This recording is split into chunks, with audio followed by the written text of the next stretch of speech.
Now let's come to another example. Okay, this example is, now this time there is a wedge. It is not fixed now. Okay, it is movable. It can move, and a ball of mass small m, a small particle of mass m comes with speed u, strikes it, goes in vertical direction.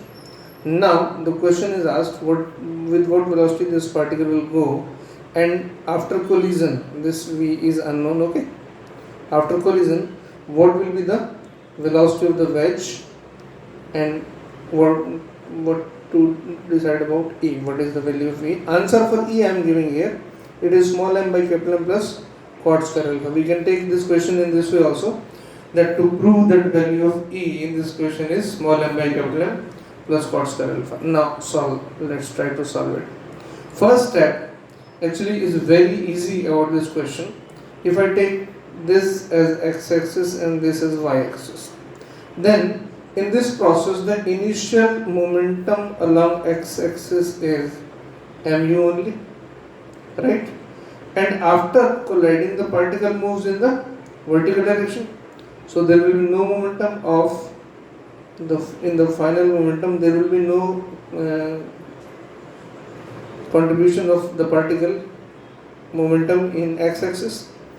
There is only wedge which is moving in x-axis, along x-axis after collision, and there is no force in along x-axis definitely.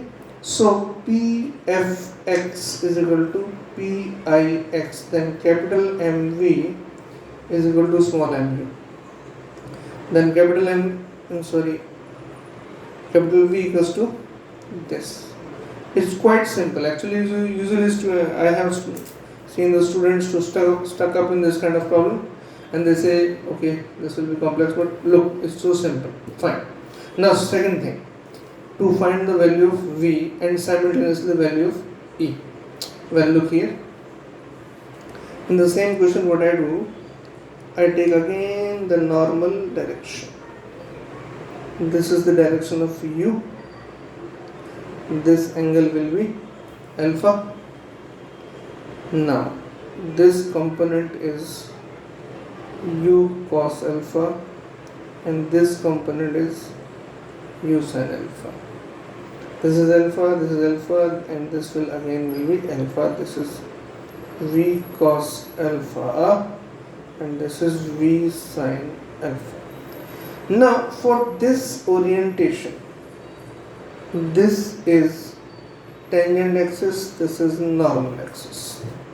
I told you in the previous example also, if this is wedge, ball comes in this way, then force on the ball is in normal direction. In tangential direction there is no force. So in tangential direction the momentum must remain conserved, means mv sin alpha is equal to mu cos alpha. Then v sin alpha is equal to u cos alpha. Then v equals to u cot alpha. Got it? Fine. Now third part, now we have calculated v, it is u cot alpha. Third part, value of E. I told you relative velocity of separation along normal. Okay. Relative velocity of approach along normal. Okay. Now look at this diagram again. The relative velocity of separation is v cos alpha, and relative velocity of approach is u sin alpha. I simply write v cos alpha upon u sin alpha along the normal. Ready? Here, the relative velocity of separation upon velocity of approach.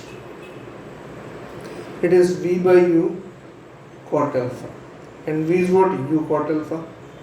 So E is equal to u cot alpha upon u cot alpha, E is equal to cot square alpha. But the answer given is small m by capital M plus cot square alpha. Now look, where is the mistake? It's a common mistake. I'll write here. It's a common mistake done by the student to find the value of E. Actually, up to here you have done right. Capital V is fine. Value of small v is also fine. But when you are calculating E, then there is an error. What is that? Let's see it clearly. What mistake we are doing? Look carefully. This is the normal direction. This is the velocity by which the particle comes, and this is by which the particle goes. And this is v by which the wedge moves away. Now the question was the theory was relative velocity of approach along the normal. This is u sine alpha. That is okay, because before approach there was no other motion other than the particle.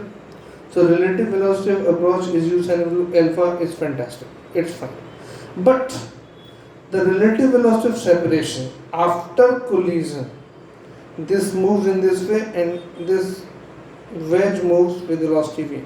So in this direction we need to take component of capital V also. That is alpha. That is 90 minus alpha. It is V cos 90 minus alpha.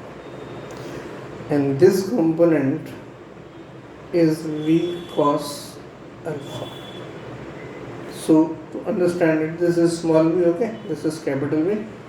It becomes capital V sine alpha. Now understand it carefully, that what it now E is relative velocity of separation. I am saying relative. This is moving with V cos alpha and this is moving with capital V sine alpha.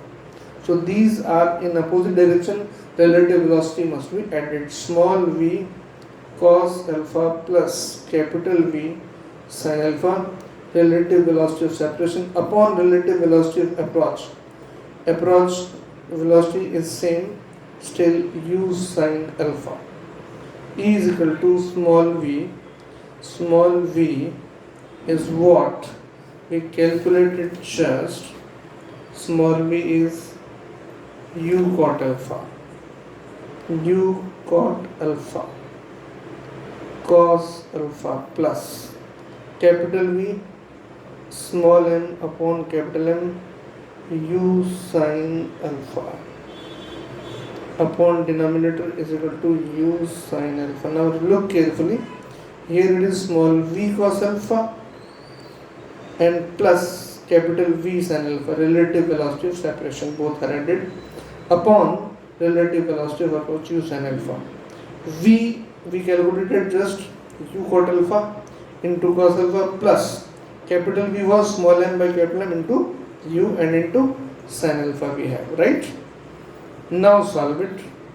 E is equal to, this u is cancelled from everywhere, cot alpha cos by sin, again cot alpha plus small m by capital M sin alpha by sin alpha, sin alpha by sin alpha. Then we have E is equal to cot square alpha plus small m by capital M. This is the right answer.